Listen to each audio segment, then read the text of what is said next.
Il y a eu un avant, un après. Je me suis réveillée un matin. La veille, je pensais pas du tout à ça. Le lendemain, c'était limite devenu une obsession.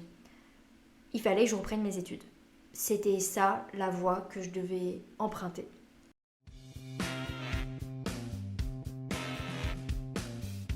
Bienvenue sur Libre à toi, le podcast qui déclenche l'envie d'être soi-même. Je suis Flo, entrepreneuse depuis 2021, passionnée d'organisation et de connaissance de soi. J'ai créé ce podcast pour en parler, mais pas seulement.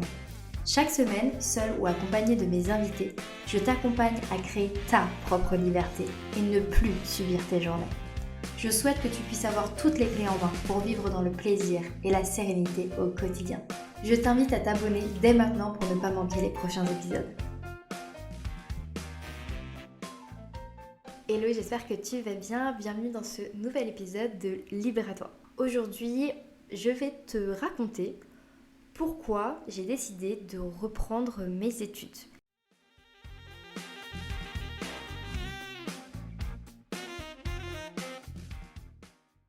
Assez récemment, quand j'ai partagé à une copine business le fait que j'allais reprendre du coup un BTS en gestion petite et moyenne entreprise en alternance, elle m'a dit ah trop bien, et comment ça se fait? Ça m'a fait rire en fait parce que je me suis dit non mais elle m'a pas demandé comment ça t'est venu de décider ça, ou elle m'a pas dit et pourquoi tu reprends tes études. Elle m'a dit comment ça se fait. Alors vraiment ça, je sais pas, ça m'a un peu marqué. Je me suis dit allez, on va venir détailler ça. Je vais pas revenir sur mon année précédente et sur tout ce qui m'est arrivé récemment, c'est pas le sujet, mais tu as toutes les infos dans l'épisode 51 du podcast.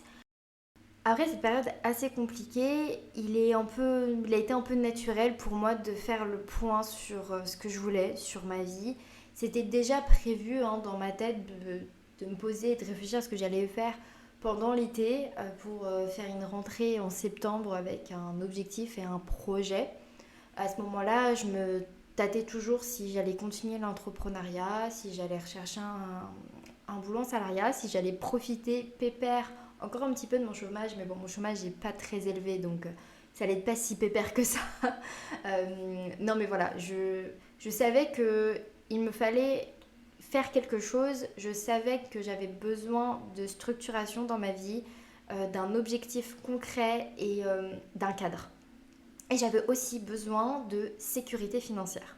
Donc déjà, quand tu te dis que tu as besoin de tout ça, ça te force à regarder certaines options et d'autres, tu les écartes directement. Me remettre à 100% dans la vie entrepreneuriale et chercher à trouver des clients et revenir dans ce cercle-là de si t'as pas de clients, tu réussis pas et tu gagnes pas d'argent. J'étais juste pas prête mentalement pour ça et je pense que je le serais pas avant un certain temps. J'ai vraiment, vraiment besoin de prendre beaucoup de recul sur ça et continuer à prendre confiance en moi et faire de l'entrepreneuriat un side project.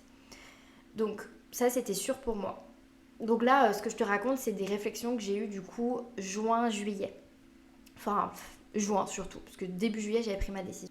Ensuite, revenir à temps complet dans le salariat, je me disais que c'était possible et que je me sentais de le faire.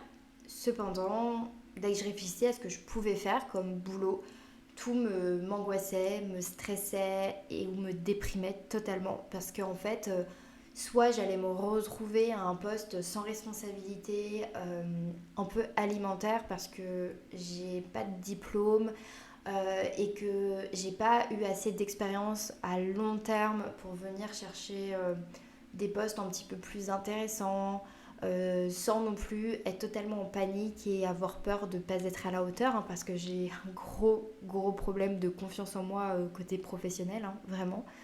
Alors que je sais que je suis un super bon aimant, je suis très consciente de ce que je suis capable de faire. Je suis très éveillée sur mes compétences et sur ce que je peux réaliser dans une entreprise.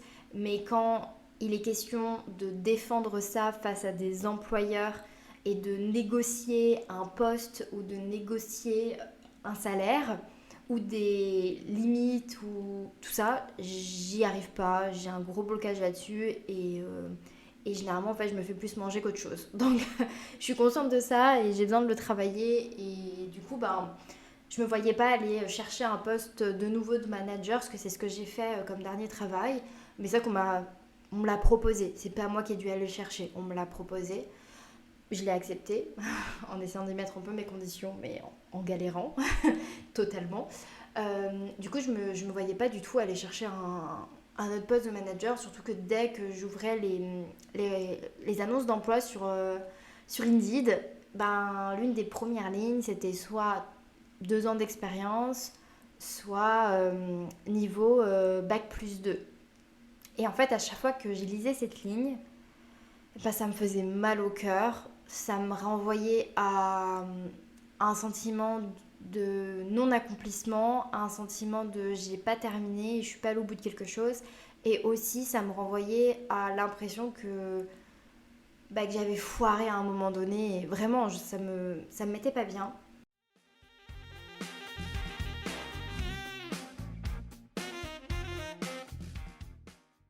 Alors peut-être qu'avant de te parler de ma décision de reprendre mes études, peut-être que je te parle de mon rapport avec les études, avec l'école et de mon parcours, parce que ça te permettra de comprendre dans quel état je suis et j'étais. Moi donc je fais ma primaire, mon collège de manière totalement classique, hein. J'ai pas sauté classe, redoublé, j'ai toujours été une élève moyennement bonne, sauf au collège où j'ai en quatrième, troisième vraiment décroché de manière scolaire parce que je voyais vraiment peu d'intérêt dans tout ce que j'apprenais, ça ne me stimulait pas et je comprenais pas pourquoi j'étais là. En plus de ça, euh, j'étais, j'ai pas vécu un collège facile étant donné que j'ai vécu du harcèlement scolaire, surtout en quatrième. Et du coup, bah, ça m'a pas aidé à aimer l'école et à vouloir aller au collège parce que moi, j'arrivais au collège pendant une période et j'avais juste envie de vomir, de m'enfermer dans les toilettes pour voir personne. Et c'était assez compliqué, donc c'est sûr que ça m'a pas permis de, de relier, ça m'a pas permis d'apprécier cette période hyper bien. J'ai eu des profs qui étaient plutôt bons et qui m'ont à peu près aidé et encouragé sur certaines choses. Et à l'inverse, j'ai eu des profs qui m'ont totalement cassé, tué ma confiance en moi. Enfin, j'ai des profs, je me rappelle de cours de maths où au début de chaque cours de maths, il fallait faire des calculs mentaux. Et moi, juste, je suis pas capable de faire ça. Mon cerveau n'y arrive pas. Et j'ai eu beau essayer, travailler ça. C'est quelque chose que je n'arrive pas à faire et je bloque totalement et je me demande même j'arrive c'est mélangé, je sais pas si mon cerveau est pas capable de le faire ou si ça m'a tellement traumatisée de ne pas y arriver à cette époque que maintenant mon cerveau il considère qu'il ne sait pas le faire. Bref, donc ça c'était très compliqué. Et puis à l'inverse, j'ai une prof de français, enfin des profs de français qui étaient hyper encourageantes et qui m'ont beaucoup aidé à prendre confiance en moi et à ma façon d'écrire. Vraiment, quand on devait faire des rédactions, c'était mon meilleur moment de la semaine. Voilà. Et quand je suis arrivée en troisième, je savais depuis des années ce que je voulais faire, c'était l'hôtellerie-restauration. Depuis que je suis gamine, c'était ça. En fait, je me suis vue chef étoilée, je me suis vue hôtesse, comme je me suis vue gouvernante dans un super hôtel, chef de réception ou même directrice de restauration. Enfin, j'ai vraiment eu envie de faire tous les boulots possibles dans l'hôtellerie-restauration. Et à la finalité, j'ai touché à peu près à tous les boulots. Pas dans des boulots à responsabilité forcément, mais j'ai touché à toutes les branches de l'hôtellerie-restauration dans le peu de temps où j'ai travaillé là-dedans. J'ai vraiment touché à tout. L'événementiel aussi m'attirait énormément. Enfin bref, donc en troisième, je décide que je vais faire l'école hôtelière, donc un lycée hôtelier, et que je veux rentrer dans un bac technologique, hôtellerie-restauration. Et je décide ça, et rien ne m'empêchera d'arriver à ça. Même les profs qui n'ont pas envie de cocher sur mon dossier de fin d'année le passage dans un bac général ou technologique et qui veulent tous m'envoyer en bac professionnel. Donc je comprends ça, je me rappelle plus exactement comment, dans quel contexte, mais je comprends. Ah non, je crois qu'il y avait eu un premier dossier provisoire qui avait été rempli lors d'un conseil de classe et du coup je l'avais reçu et là je vois que ce qui est coché c'est le bac professionnel. Sauf que moi pour arriver à mon bac techno il fallait absolument que le bac général et technologique soit coché. Et me voilà, et là ça représente bien mon caractère que j'avais adolescente. Je l'ai vachement perdu en vieillissant, en grandissant. Je sais pas pourquoi, mais j'avais de l'audace. Et là, je vais voir chacun de mes professeurs. Si je te raconte cette histoire, c'est vraiment parce qu'elle me tient à cœur. Et ça se trouve que j'ai déjà raconté sur le podcast. Et si c'est le cas, pour manquer irlandais, pour moi, elle représente vraiment ma détermination qui m'a manqué par la suite. Donc, je vais voir tous les professeurs un par un. Et je leur demande à chacun qu'au conseil, ils cochent la bonne case et je leur explique mon projet et pourquoi je vais y aller. Et j'en ai certains qui me disent bah oui mais regarde ton niveau, ta motivation, ça sera des cours qui seront difficiles, tu risques d'être largué, enfin en gros c'est un peu ça quoi. Et moi je leur dis mais en fait là je suis pas motivée parce que j'apprends des trucs dont je m'en fiche quoi. Enfin je leur dis pas ça comme ça mais c'est ce que je leur fais comprendre que là ça m'intéresse pas mais par contre l'hôtellerie-restauration c'est ce que je veux et c'est ce que j'ai toujours voulu. Donc s'il vous plaît faites en sorte que je puisse y arriver. Finalement, j'ai réussi, ils ont coché ma case, j'étais super contente et donc j'ai pu rentrer dans le lycée un peu de mes rêves. Et là, s'en est suivi 3 ans, vraiment ça s'est très bien passé. J'ai pu guérir de plein de blessures que j'avais subies au collège. J'ai appris énormément sur moi, j'ai appris à me découvrir, à être vraiment moi-même. J'ai rencontré des amis pour la vie, clairement. Et là, en septembre, ça fait 10 ans que j'ai fait cette rentrée dans ce lycée où j'étais terrorisée en arrivant. J'avais peur de tout, surtout d'être harcelée et de ne pas avoir d'amis. Mais au final, 10 ans après, on s'envoie des petits messages avec des meilleures copines et on se dit joyeux 10 ans quoi. Et donc vraiment 3 années au lycée hôtelier où je me suis éclatée, où j'ai été une assez bonne élève, où justement j'étais appliquée, j'étais déterminée et j'avais envie de réussir. Il y a des cours dans lesquels, en mathématiques par exemple, où clairement j'étais toujours aussi nulle, mais tous les autres cours se sont plutôt bien passés. Et donc je me suis un petit peu réconciliée avec l'école. Sauf que quand la terminale est arrivée et qu'il a fallu faire ses choix, etc., j'étais totalement paumée, perdue. Je savais plus ce que je voulais faire parce que j'avais eu un stage en première qui s'était pas hyper bien passé en Écosse. J'étais perdue, clairement, mais comme plein, je pense, de personnes à cet âge-là qui ont toujours voulu faire quelque chose et quand ils arrivent un peu au moment où c'est le moment où en fait c'est sûr et certain que tu feras ça du coup pendant peut-être les 10 prochaines années de ta vie si tu continues bien dans cette voie et ben en fait j'ai paniqué. Je pense que j'ai paniqué, je pense que je savais plus, voilà, j'étais perdue, j'étais stressée et j'étais totalement angoissée à l'idée d'aller dans une autre école et que ça se passe mal. Et là, ma phobie scolaire, elle s'est réveillée fois 1000 et elle m'a clairement gâché mes décisions sur la fin de cette année. J'ai fait plein de salons, plein de forums, je me suis renseignée, je voulais vraiment continuer mes études, j'en avais vraiment envie. Et il y a plusieurs personnes qui m'ont totalement découragée. C'est pour ça que je vous le dis à vous qui m'écoutez, qui êtes probablement des adultes aujourd'hui, qui côtoient des enfants ou des adolescents, les paroles des adultes ont des conséquences bien plus importantes que ce qu'on peut s'imaginer sur des enfants et sur des adolescents. Mais vraiment, parce que des adultes m'ont découragée à faire de l'alternance en me disant que ça allait être compliqué, que ça allait être difficile. Et cette fois-ci, contrairement à mes profs du collège, que je voulais pas les écouter, que j'étais sûre de moi, et ben là, j'ai perdu totalement confiance en moi et je pensais qu'ils avaient raison et que je risquais de pas y arriver, que ça allait être trop dur.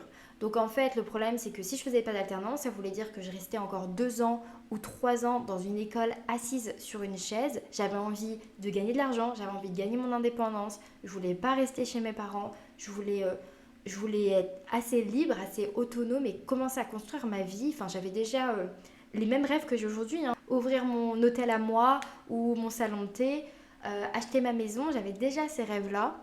j'avais pas envie de rester assise sur une chaise pendant 2 ans parce que je m'ennuyais. Et là, je commençais à m'ennuyer, je commençais à avoir fait le tour de ça et c'était pas ce que je voulais et j'en avais déjà marre. Sauf que du coup, on m'a découragée sur l'alternance, ce qui fait que j'ai pas assez poussé ce truc-là. J'ai été acceptée dans une école en alternance, mais pour 1 an seulement. Mais c'était une école sur Paris. Ça me plaisait pas de fou d'aller à l'école sur Paris. Franchement pas, c'était pas ce que je voulais. Mais pendant que j'étais dans cette démarche pour cette école-là, en fait, j'ai passé un entretien pour l'alternance et la personne m'a proposé finalement de ne pas faire une alternance mais de travailler en CDI pour eux à temps plein. Étant donné que j'avais été découragée pour l'alternance, que j'étais assez perdue à ce moment et qu'en plus j'en avais marre de l'école, des études, et ben j'ai dit oui. Aujourd'hui, en toute honnêteté, je regrette. Alors je sais que ça fait pas super bien sur un podcast de dire qu'on regrette. On dit toujours qu'il faut...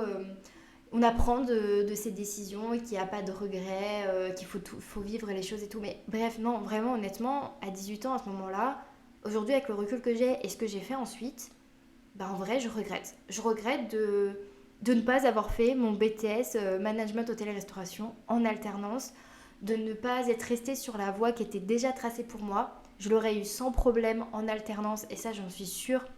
J'aurais travaillé, j'aurais fait ce qu'il fallait, j'aurais gagné mon autonomie, mon indépendance, j'aurais gagné de l'argent et j'aurais été engagée sur un truc pendant 2 ans et je ne l'aurais pas lâché parce que j'étais engagée en fait sur quelque chose qui inclut un diplôme et une école. C'est au-delà de s'engager juste pour une entreprise.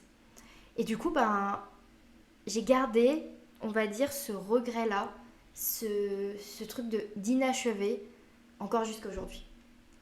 Plusieurs années plus tard, le temps passe, je fais plein de boulots différents dans l'hôtellerie-restauration, je reste jamais très longtemps nulle part parce que ça ne fonctionne pas, ça ne va pas. Je reprends ce fameux BTS, Management Hôtellerie-Restauration, à distance, au CNED, inspiré par mon chéri qui a repris ses études au CNED, un bac S, tout seul chez lui pendant 3 ans, en plus avec les années Covid, enfin inspiré de ouf par lui. Par ce qu'il a fait, je me dis s'il y arrive, je peux peut-être y arriver aussi. Et du coup je fais ce BTS, je vais au bout quasiment de l'année, sauf que Covid fait que je ne peux pas faire mon stage, je ne peux pas valider ma première année de BTS parce que je n'ai pas fait mon stage et je me décourage un petit peu de ça et puis je me raconte, et clairement je me raconte cette histoire là qui est: c'est bon, tu t'es prouvé ce que tu avais besoin de te prouver, donc maintenant c'est bon, c'est pas grave, t'as fait 1 an et puis t'as vu que t'en étais capable, donc c'est bon.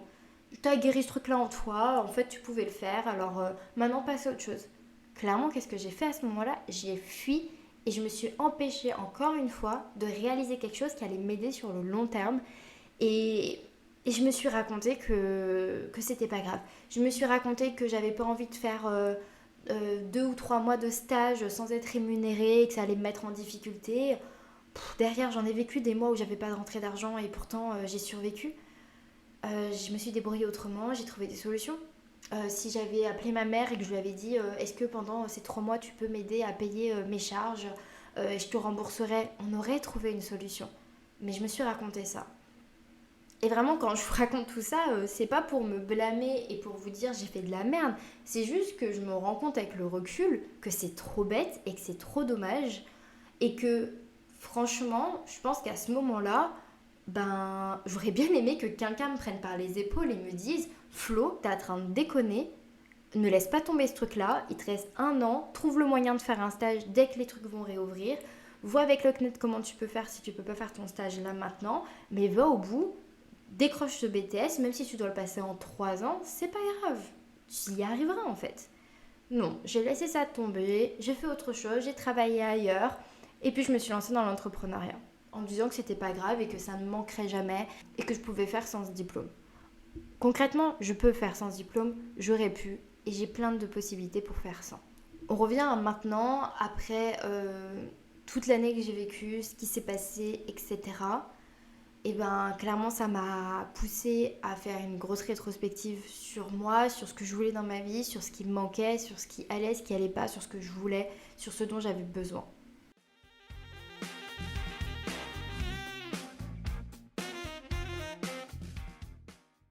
Je pense que tu vas peut-être te demander pourquoi est-ce que j'ai choisi le BTS en gestion de petite et moyenne entreprise et pas le BTS hôtellerie-restauration. Bah tout simplement parce que j'en ai ras-le-bol de l'hôtellerie-restauration, j'ai fait le tour et honnêtement je me voyais pas repartir sur 2 ans parce que du coup j'ai pas validé ma première année donc bah, j'étais obligée de repartir sur 2 ans. J'aurais eu l'impression de revoir des choses que j'avais déjà vues et surtout en fait j'ai quasiment toutes les connaissances. Je les ai apprises lors de mes expériences, lors de mes apprentissages personnels, parce qu'il y a un moment aussi, j'avais acheté pas mal de livres et j'avais refait un peu. J'avais pris des cours avec moi-même toute seule, hein. C'était pas que j'aime pas apprendre, hein. J'aime apprendre, justement, c'est l'une des raisons pour lesquelles je reprends aussi mes études. Ça aurait été barbant pour moi, assez lassant, et justement, j'avais envie d'aller dans un diplôme où il y a des matières dans lesquelles j'allais avoir des facilités et dans lesquelles j'allais avoir des connaissances qui allaient m'aider à ce que ce soit plus simple pour l'apprentissage et pas me prendre une avalanche de choses que je ne connais pas. Voilà, j'ai pas été non plus dans un domaine qui est hyper éloigné de mes connaissances, mais aussi aller quelque part où j'allais apprendre de nouvelles choses, une autre façon d'aborder les sujets. Si j'ai resté en hôtellerie-restauration, je restais dans la vision de l'entreprise en hôtellerie-restauration, alors que c'est une vision qui est très particulière et qui est très différente de, de toutes les autres industries en fait.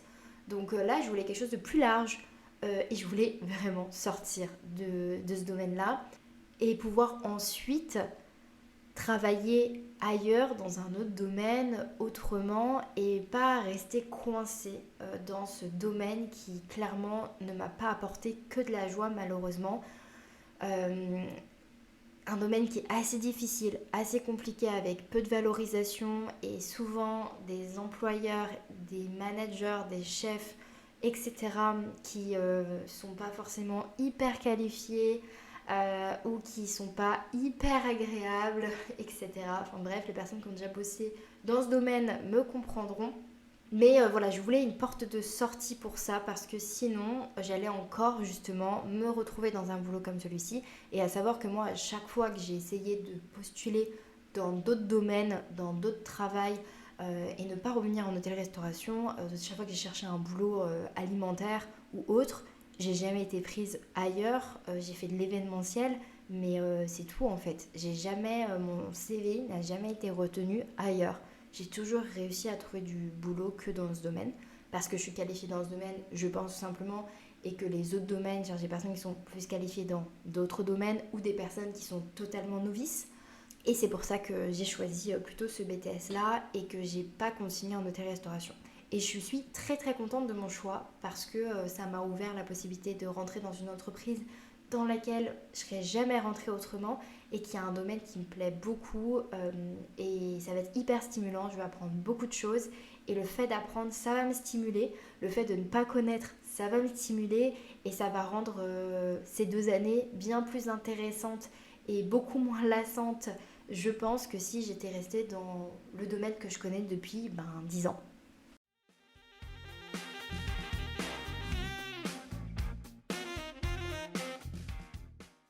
Il y a eu un avant, un après. Je me suis réveillée un matin. La veille, je pensais pas du tout à ça. Le lendemain, c'était limite devenu une obsession. Il fallait que je reprenne mes études. C'était ça la voie que je devais emprunter. Alors sûrement que je me l'étais déjà dit plusieurs fois et j'y avais déjà pensé et ça m'effleurait. Après c'est aussi l'influence de mon chéri qui a repris ses études sur le tard, qui a tout donné et qui aujourd'hui a eu son bachelor et qui va continuer en master. Et en fait, voilà, un peu un mélange de plein de choses, je pense. Et d'un coup, j'ai fait un calcul assez rapide dans ma tête où je me suis dit, si tu dois reprendre tes études, c'est maintenant ou jamais. Parce que tu es dans un état émotionnel assez bancal, on va pas se mentir. Tu es vachement perdu sur tout un tas de choses dans ta vie, professionnelle, personnelle. Tu as besoin d'un cadre, tu as besoin de cette sécurité financière et surtout tu as besoin d'un objectif, d'un truc sur le long terme qui va te tenir et qui va te booster, qui va te motiver. Quelque chose que à la fin tu pourras décrocher. Et pas un objectif qui dépend de lois dont j'ai même pas conscience.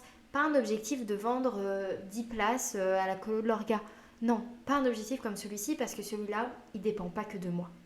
Un objectif qui dépendent de moi à 100% ou à 95%, parce que bien sûr, il y a les professeurs, les jurys, etc. à la fin pour l'examen, mais en soi, ça dépend vraiment beaucoup de moi, où je pourrais compter que sur moi, sur mon travail, ma discipline et mes capacités.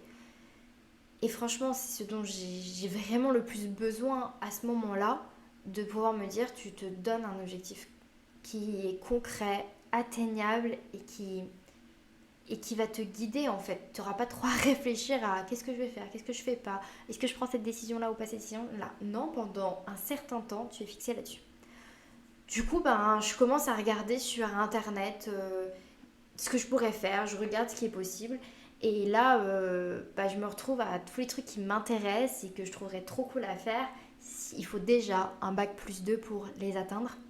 Encore ce sentiment de pourquoi t'as pas été au bout de ce BTS, pourquoi tu t'es arrêté, pourquoi à 2 reprises t'as fui le truc. Ça me crée réellement un sentiment d'infériorité et c'est trop dommage de se dire ça de soi-même. Et je suis consciente que ça sert à rien et que c'est inutile et que ça veut pas du tout dire en plus que moi je considère que les personnes qui n'ont pas fait d'études supérieures, elles sont moins bien, moins intelligentes, moins capables. Je ne le crois pas, je ne le pense pas et c'est pas du tout quelque chose que je partage. Mais vis-à-vis de moi, j'ai ce sentiment-là. Et en fait, je me dis que c'est pas par rapport aux études en soi, c'est plutôt par rapport aux 2 moments où j'ai décidé de ne pas aller faire ces études, de ne pas continuer, de ne pas m'accrocher et de ne pas me battre ou de ne pas chercher la bonne voie pour moi pour que je puisse les continuer. Et c'est plutôt ce sentiment-là qui revient. Et là, en enregistrant cet épisode, je remets tout avec et je suis un peu en train de faire mon autothérapie, hein, clairement, mais c'est vraiment ça. C'est plutôt le comportement que j'ai eu avec moi-même à ce moment-là. Parce que ce comportement, c'était simplement quelqu'un qui ne croit pas en elle, quelqu'un qui n'a pas confiance au fait de pouvoir y arriver et réussir. Peu importe les obstacles et peu importe la difficulté. Je me suis dit non, c'est trop. J'arrête, j'abandonne. Alors, ok, avec le recul, je me dis c'était pas le bon moment, c'était pas les bonnes études, c'était pas ça ou ça aussi. Mais j'ai plus du tout envie de me mettre dans cette situation de nouveau, de penser ça de moi de nouveau. Non, stop, on arrête. Et on n'a qu'une vie. Et si je continue à porter ce truc-là en moi et à être triste de moi et à être frustrée comme ça, c'est trop dommage. Il faut que je passe au-delà de ça, il faut que je laisse bac plus 2 et que j'en sois fière. Étant donné que je peux pas faire les trucs qui me donnent envie là comme ça, je regarde comment je peux avoir un bac plus 2. Alors assez simplement, je me tourne vers les BTS parce que pour moi c'est un diplôme que je considère qui est vraiment bien, qui a un niveau que je me sentais capable de retrouver, on va dire. Alors ça se trouve je vais galérer de fou mais c'est pas grave. Et à ce moment-là on est tout début juillet. Donc Parcoursup, tout ça c'est fermé, c'est terminé. Et de toute façon, je pense pas que ça m'aurait convenu. Donc je me tourne vers notre ami Google et je tape BTS. Et je regarde, et vraiment je vous raconte ça, c'est vraiment passé comme ça. Je me dis je veux reprendre mes études. Dans la même semaine, genre 3 jours après, je savais ce que j'allais faire et j'avais lancé la machine. Pour vous dire à quel point ça peut aller vite quand on se détermine et quand on est sûr de soi et quand on accepte enfin de faire quelque chose qui ne sera pas forcément agréable, plaisant, hyper satisfaisant tout le temps et dès le début, mais qui est bon pour soi sur le long terme et qui va nous apporter quelque chose dont on a besoin, mais peut-être pas envie. Donc il est 21h30, je suis sur le canapé avec mon mec et je regarde la liste des BTS. Et là, je regarde tout ce qui existe et je les supprime un peu les uns après les autres. Et puis je tombe sur le BTS gestion de petites et moyennes entreprises. Et là, je me dis, ça a l'air pas mal ça me plaît bien. En soi, il y a plein de trucs hyper chiants que j'ai pas forcément envie de faire.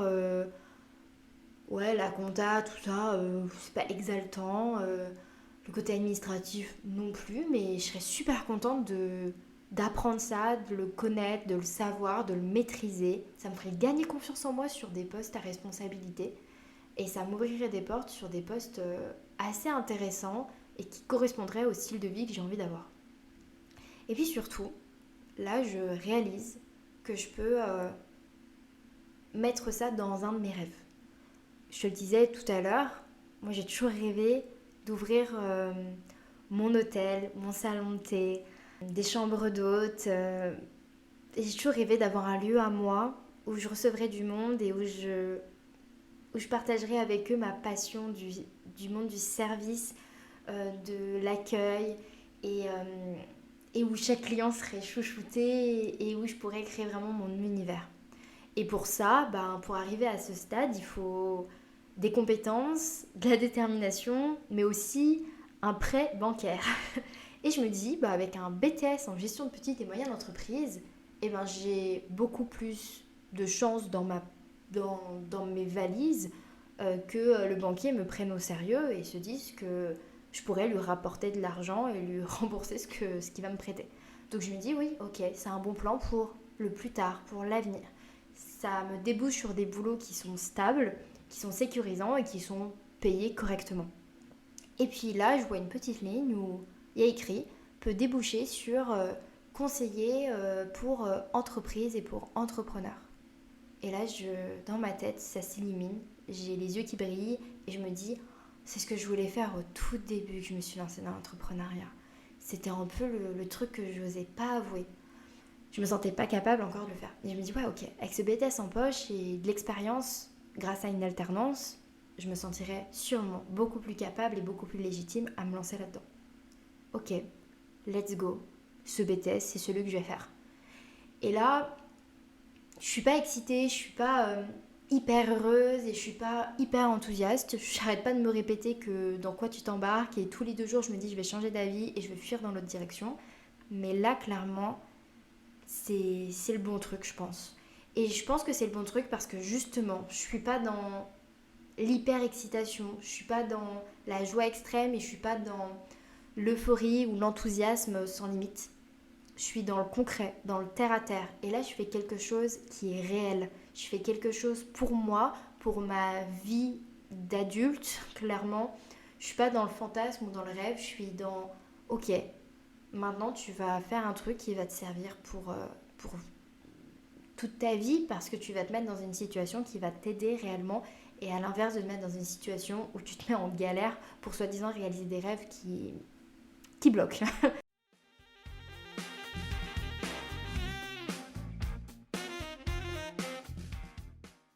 Je me retrouve pendant tout le mois de juillet à postuler le plus possible pour trouver une alternance hein, parce que je te l'ai dit, j'ai besoin de sécurité financière. Donc si je reprends mes études, c'est uniquement en apprentissage pour pouvoir gagner un salaire et ne pas être en difficulté. Et avoir ce statut d'apprenti dans une entreprise, moi ça me soulage parce que je me dis, j'aurai l'école avec moi et si ça se passe mal dans mon entreprise, l'école sera avec moi et je ne me sentirai pas seule. Et j'espère que ça va très bien se passer et je suis assez confiante pour l'entreprise que j'ai trouvée. Mais voilà, moi avec mon passif, il fallait que je sois sûre que ça se passe bien et que je serai soutenue. Parce que l'école privée va aussi m'apporter, parce que du coup, je vais rentrer dans une école privée pour faire ce BTS. Comme je le disais, voilà, Parcoursup c'était terminé et c'est pas quelque chose qui m'aurait convenu. Vraiment, les écoles privées, ça me plaît beaucoup plus dans leur façon de fonctionner, dans leur façon de construire l'éducation, etc. C'est quelque chose qui me ressemble plus dans ma façon maintenant aujourd'hui d'apprendre et ce que je veux. Et surtout, ça élimine beaucoup de choses de la phobie scolaire, clairement, de ne pas aller dans une université ou dans un lycée. J'avais vraiment pas envie d'aller dans un lycée, c'était pas possible pour moi. Donc voilà, sur le mois de juillet, je cherche mon école, mon alternance et tout s'aligne pour que ça fonctionne. Et ça, j'en suis hyper reconnaissante parce que j'aurais pu galérer, j'aurais pu ne pas y arriver. Et toutes les personnes que j'ai rencontrées lors de mes entretiens pour les écoles, parce que j'ai fait plusieurs entretiens avec plusieurs écoles, elles m'ont toutes énormément encouragée dans mon projet. Je me sentais pas du tout à côté de la plaque quand je leur parlais de pourquoi est-ce que je décidais de reprendre ce BTS. Enfin, de pas le reprendre, de commencer ce BTS et de reprendre mes études. Tout le monde me disait que c'était hyper cohérent, hyper logique et qu'avec mon profil, ça se passerait super bien. Et franchement, j'en étais super contente et hyper rassurée. Et si même aujourd'hui, je suis hyper stressée de ma rentrée scolaire qui a lieu lundi 9 septembre, je suis contente, vraiment contente d'avoir pris cette décision, d'avoir fait ce choix. Et puis à côté, j'ai mon side business et ça va être trop cool. Et j'espère vraiment que ces 2 prochaines années, je vais m'épanouir professionnellement, de manière scolaire et aussi dans mon entrepreneuriat et dans ma vie personnelle. J'ai des attentes, j'ai des angoisses et je travaille sur tout ça. Mais je suis vraiment contente et je pensais pas que ça allait me mettre dans cet état-là de dire ça, hein, vraiment pas du tout. Mais je suis vraiment contente d'avoir pris cette décision pour moi. Et peut-être que pour certaines personnes, c'est pas énorme, c'est pas un gros deal, mais pour quelqu'un comme moi qui a autant de mal à l'idée de retourner à l'école, à l'idée d'être dans cette vie sociale-là, je suis vraiment contente de m'être tenue jusqu'au bout. Là, je fais ma rentrée, quand j'enregistre cet épisode, je fais ma rentrée dans quelques jours. Et vraiment jusqu'il y a 2 semaines, je continue à dire à mon mec, non mais j'ai envie de tout arrêter, tout abandonner, d'aller dans le kangou aménagé et de fuir en fait. J'avais juste envie de fuir, j'avais juste envie de changer d'avis. J'arrêtais pas de dire que j'allais changer d'avis. J'avais tellement peur, tellement peur. Et là en fait, je commence à me sentir vraiment fière. Je dirais pas que je suis impatiente, mais je suis prête pour ça.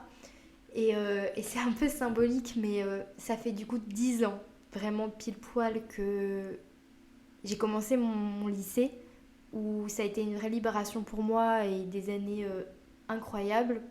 Et pour toutes les personnes qui ont repris des études, qui se sont relancées dans de l'apprentissage et pour qui ça n'a pas été facile, pour toutes les personnes qui s'interrogent sur le fait de reprendre ou non l'école, les études, une formation, de se lancer ou non dans le projet entrepreneurial qui vous appelle, de déménager dans telle ville, bref, de prendre des décisions qui vont vraiment changer votre vie et sur le long terme. Si vous sentez que c'est juste, que c'est équilibré, que c'est bon pour vous sur le long terme et que c'est réaliste et que c'est hyper terre à terre, même si c'est pas un rêve et même si c'est pas un truc qui vous fait vibrer et vous fait des papillons dans le ventre, pourquoi pas y aller si ça vous permet d'acquérir une certaine stabilité, une certaine sécurité et un certain bien-être qui est juste simple.